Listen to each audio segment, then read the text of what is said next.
नमस्कार सर्वांना, Rupali delicious kitchen मध्ये आपलं स्वागत आहे। आज आपण नाशिकची फेमस अशी काळ्या मसाल्यातील झणझणीत अशी तर्रीदार मिसळ बघणार आहोत। तुम्ही अशा वेगवेगळ्या मिसळ खाल्ल्याच असतील, पण काळ्या मसाल्यातील मिसळ एकच नंबर। मिसळचे भरपूर प्रकार आहे, पुणेरी मिसळ, कोल्हापुरी मिसळ, अशा वेगवेगळ्या मिसळचे प्रकार आहेत। त्यापैकी नाशिकची एकदम झणझणीत अशी काळ्या मसाल्यातील मिसळ एकच नंबर लागते। तर मग चला साहित्य बघूया आणि रेसिपीला सुरुवात करूया। साहित्य बघूया। आणि हा आमचा नाशिकचा स्पेशल काळा मसाला एकदम मस्त आहे।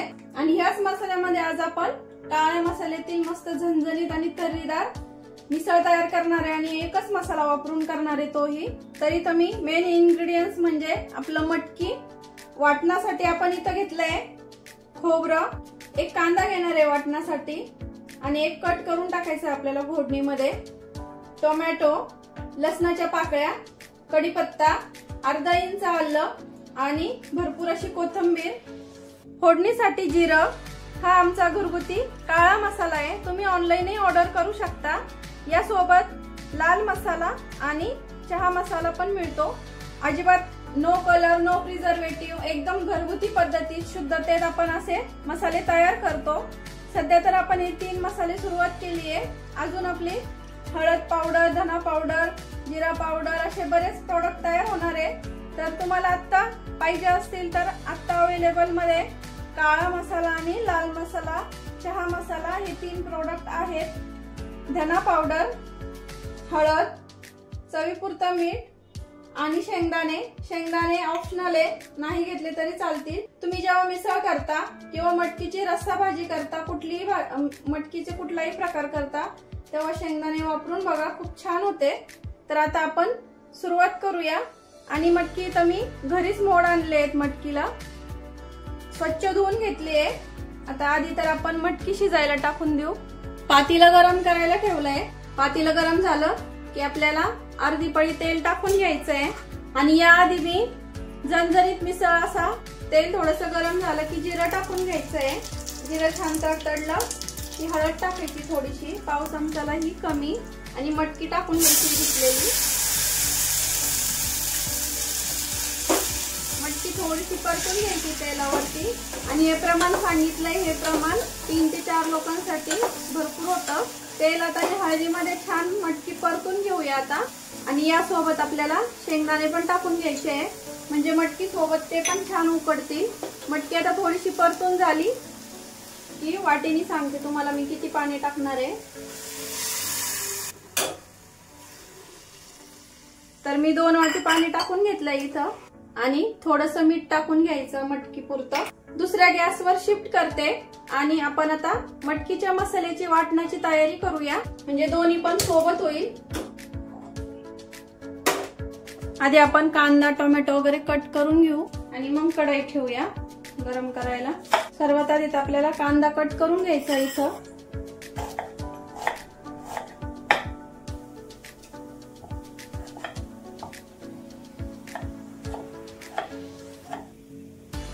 मटकीला उकळी आली, आता गॅस कमी करून घ्यायचा आणि कमी गॅसवर शिजून घ्यायची आहे मटकी। वाटण भाजून घेऊया आता। गॅस सुरू केलाय।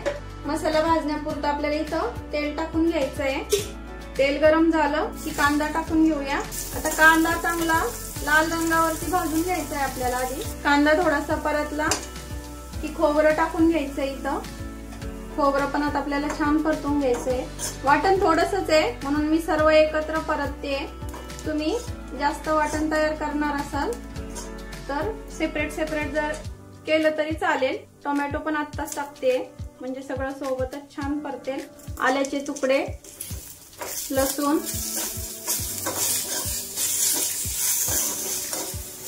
आपल्याला ते सर्व छान परतून घ्यायचंय एकदम लाल रंगावरती। वाटण आता परतून झाले, काढून घेऊया एका डिश मध्ये। आणि गरम गरम आपल्याला मिक्सरच्या याच्यातनं वाटता नाही येणार वाटण, त्यामुळं थंड होऊ द्यायचं आणि एकदम बारीक फाईन पेस्ट तयार करायची। आपल्याला एकदम बारीक तयार करायची पेस्ट या मसाल्याची। आता थंड करून घेते आणि मिक्सरला बारीक वाटून घेते। थोडीशी कोथिंबीरची देठ टाकली आहे। मटकी शिजली आहे का बघूया आता। तर मटकी छान शिजली आहे, गॅस बंद करूया। तर इथं बारीक असं एकदम वाटून घेतलंय थंड झाल्यावरती। आता फोडणी देऊन घेऊया मिसळला एकदम अशी मस्त तर्रीदार। कढईमध्ये 2 ते 2.5 पळ्या तेल मी टाकून घेतलंय। तुम्ही कमी अधिक करू शकता, पण मिसळला थोडस तर्री येण्यासाठी तेल जास्तच वापरतात, त्यामुळे मी इथं थोडं जास्त तेल वापरलंय आज। ज्या कढईमध्ये आपण वाटण भाजून घेतलंय त्याच कढईमध्ये इथं मी मिसळ तयार करणार आहे, त्यामुळे मी तीच कढई घेतलीये। तेल गरम झालं की पाव चमचा जिरं टाकून घ्यायचंय। जिरं छान फुललं, कांदा टाकून घ्यायचा। कांदा टाकला की कढीपत्ता टाकून घ्यायचा आहे। आता कांदा थोडासाच परतवायचा आहे आपल्याला, खूप जास्त परतून नाही घ्यायचा, एकदम असा लाल रंगावरती अगदी थोडासा परतायचा आणि गॅस एकदम फुल ठेवायचा आहे। फुल गॅसवरतीच करायची ही प्रोसेस। कांदा थोडासा फ्राय झाला की गॅस कमी करायचा आणि हा आमचा घरगुती काळा मसाला हा 2 चमचे घेतलाय मी, 2 टेबलस्पून हा पूर्ण टाकते मी इथं। पाव चमचा धना पावडर, हळद पाव चमचा। आता मसाले थोडेसे परतून घ्यायचे। फोडणीमध्ये थोडीशी कोथिंबीर। आता सर्व मसाले अर्ध्या मिनिटासाठी परतून घ्यायचे आहेत आपल्याला। इथं मसाले छान परतले आणि वाटून घेतलेलं वाटण टाकून घ्यायचंय।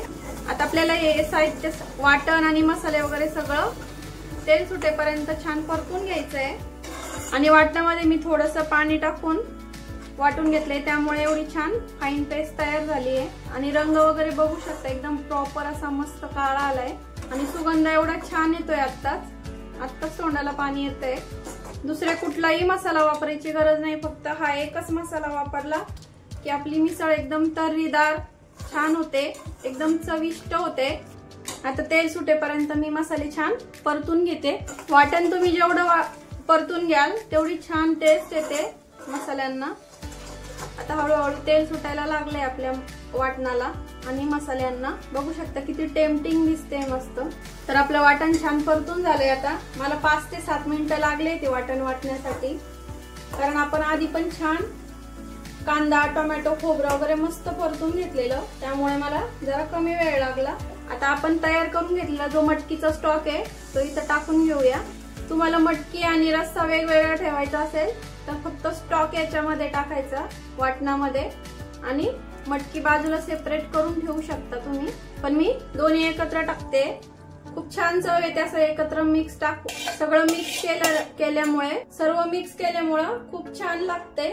मटकीमध्ये पण रश्श्याची चव उतरते, त्यामुळे असं तुम्ही ट्राय करून बघा। आणि हॉटेलमध्ये जास्त क्वांटिटीमध्ये बनवता म्हणून ते सेपरेट तयार करता, पण या पद्धतीने आपण घरी करू शकतो। तुम्ही असं पण घरी करू शकता। बघू शकता अजून उकळी पण फुटली नाहीये, तेच किती छान तर्री आली आहे। आता आपण भरपूर रस्सा तयार करणार आहे, त्यामुळे थोडासा अजून पाणी टाकून घेते। भरपूर घट्ट आहे मिसळ, भरपूर असं पाणी टाकून घेतलंय आता मी। हे बघा इतकी पातळ ठेवलंय। मिसळ पातळच असते, पाव सोबत खाणार असतो, त्यामुळे जास्त पातळ ठेवायची, छान लागते। आणि सगळ्यात शेवटी आपल्याला इथं चवीपुरतं मीठ टाकून घ्यायचंय। आपण मटकी शिजवताना पण मीठ टाकलेलं आहे, त्यामुळे इथं थोडंसं चव घेऊनच टाका तुम्ही। आणि सर्वात शेवटी मस्त हिरवीगार अशी कोथिंबीर। आता 10 मिनिटं आपल्याला हा रस्सा छान उकळून घ्यायचा आहे आणखीन, म्हणजे मटकीमध्ये पण त्याचा जो फ्लेवर असतो मसाल्यांचा तो छान उतरतो आणि खाताना एकदम चविष्ट लागते मिसळ। आता मी 10 मिनिटासाठी उकळून घेते। मिसळ आपली आता खाण्यासाठी तयार आहे। बघू शकता अशी छान मस्त तर्री आली आहे। सुगंध तर एवढा सुटलाय घरामध्ये, खूप छान येतोय अरोमा मिसळचा। मिसळ खाण्यासाठी आपली तयार झाली आहे, सर्व करून घेऊया। झणझणीत मिसळ, त्यासोबत मस्त असं फरसाण, कांदा, लिंबू, कोथिंबीर, दही, तिखट लागू नये म्हणून दही, मऊ लुसलुशीत असे पाव। सर्वात आधी आपल्याला मिसळचं ताट तयार करताना आणि सगळ्यात आधी मटकी टाकायची आहे, त्यावरती फरसाण, थोडीशी बारीक शेव, कांदा, कोथिंबीर आणि त्यावरती आपल्याला मस्त असा हा तयार करून घेतलेला कट टाकून घ्यायचा आहे। कट झाला की सगळ्यात शेवटी मस्त अशी तर्री. मिसळल्या तर्री शिवाय तर काय मज्जा नाही. तर आपलं मिसळचं ताट इथं तयार झालंय. दिसतंय ना छान. बघता क्षणी खावंसं वाटतंय. तर मग चला, रेसिपी कशी वाटली तुम्हाला कमेंट मध्ये नक्की सांगा. आणि नाशिकच्या ताटामध्ये असा नाचणीचा पापड दिला जातो. रेसिपी नक्की एन्जॉय करा, करून बघा आणि कमेंट मध्ये नक्की सांगा रेसिपी कशी वाटली. रेसिपी आवडली असेल तर लाईक, शेअर, सबस्क्राईब करायला विसरू नका. रेसिपी नक्की ट्राय करा, कारण घरचं जेवण हे खरंच स्वादिष्ट असतं. अशाच नवीन छान छान रेसिपींसोबत पुन्हा भेटूया. तोपर्यंत बाय बाय.